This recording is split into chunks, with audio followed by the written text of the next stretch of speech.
Good morning. நம்ம சம்பாதிக்கிறது எல்லாமே எதுக்காகனா நம்ம குழந்தைகளுக்காக தான். அப்படி இருக்கும்போது நம்ம குழந்தைகள நம்ம தான் நல்லபடியாக பார்த்துக்கணும். என்ன விஷயம்னா, இப்போ ஏகப்பட்ட நோய்கள் என்னென்னமோ வருது. நிறையா பேர்த்துக்கு குழந்தைகளுக்கு கேன்சரு, இந்த மாதிரி நிறையா பிரச்சனைகள் வருது. இதுக்கெல்லாம் காரணம் நம்ம கொடுக்குற அன்ஹெல்தி ஃபுட்டு தான். இப்போ கடையில் வாங்குகிற சாக்லேட்ஸ் எல்லாமே தான் பிரச்சனைகளாக போய் முடியுது. எப்பாவது சாப்பிட்றது பிரச்சனை இல்லை, ரெகுலராக அதை யூஸ் பண்ணுறதுனால ஏகப்பட்ட பிரச்சனைகள் நிறையா வருது.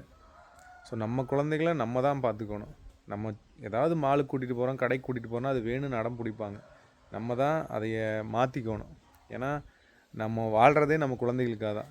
அப்புறம் அவங்களுக்கு ஏதாவது பிரச்சனைனா அது நம்ம வாழ்க்கை அப்படியே இருந்துடும். ஸோ நான் எதுக்காக சொல்கிறேன்னா, ஒரு அவேர்னஸ்க்காக தான். தயவுசெய்து நீங்கள் கொடுக்குற ஃபுட்டை பார்த்தீங்கன்னா ஹோம்மேட் ஃபுட்டாக நீங்களே தயாரிக்கலாம். யூடியூப் பார்த்தீங்கன்னா என்னென்ன ஸ்நாக்ஸ் வருது அது மாதிரி செய்யலாம். ஏன்னா வெள்ளை சர்க்கரை யூஸ் பண்ணாமல், அதே மாதிரி மைதா யூஸ் பண்ணாமல், இந்த மாதிரி நிறையா ஃபுட்டெல்லாம் யூடியூப்பில் நிறையா கொடுக்குறாங்க. ஸோ அதனால் தயவுசெய்து ஹெல்த்தி ஃபுட்டாக கொடுங்க குழந்தைகளுக்கு. அப்போ தான் அவங்களும் நல்லா இருக்கும்.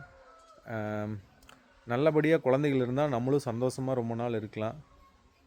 தயவுசெய்து உங்கள் குழந்தைகளை நீங்கள் தான் பார்த்துக்கணும். வேறு யாருமே அதை கேர் பண்ண மாட்டாங்க. எப்படி நம்ம உடம்பை நம்ம பார்த்துக்கிற மாதிரி நம்ம குழந்தைகளையும் நம்ம தான் பார்த்துக்கணும். இப்போ என் குழந்தைகளுக்கு நான் அதை கொடுக்குறேன்னா கட்டாயமாக கிடையாது. வேணால் நீங்கள் எங்கள் வீட்டில் வந்து என் பசங்ககிட்டே கேட்டு பார்க்கலாம். என் பசங்க ஒரு பையனுக்கு 10 வயசு ஆகுது, ஒரு பையனுக்கு 6 வயசு ஆகுது. ஸோ அவங்ககிட்டே நீ இந்த சாக்லேட்லாம் கொடுத்தீங்கன்னா வாங்க மாட்டாங்க. இது அன்ஹெல்தி ஃபுட்டு நான் தான் கண்ட்ரோலாக வச்சுருக்கேன். என்னென்னா நம்மளால் வாங்கி கொடுக்க முடியாமலாம் கிடையாது. எதுக்கு நாளைக்கு ஒரு இஷ்யூ வந்தால் நம்ம டாக்டர்கிட்ட போயிட்டு அந்த பயப்பட்டுகிட்டே இருக்கிறதுக்கு அது ரொம்ப ரொம்ப மன உளைச்சல் ஆகும். ஸோ அந்த விஷயத்துக்காகவே நம்ம அன்ஹெல்தி ஃபுட்டை அவாய்ட் பண்ணணும்.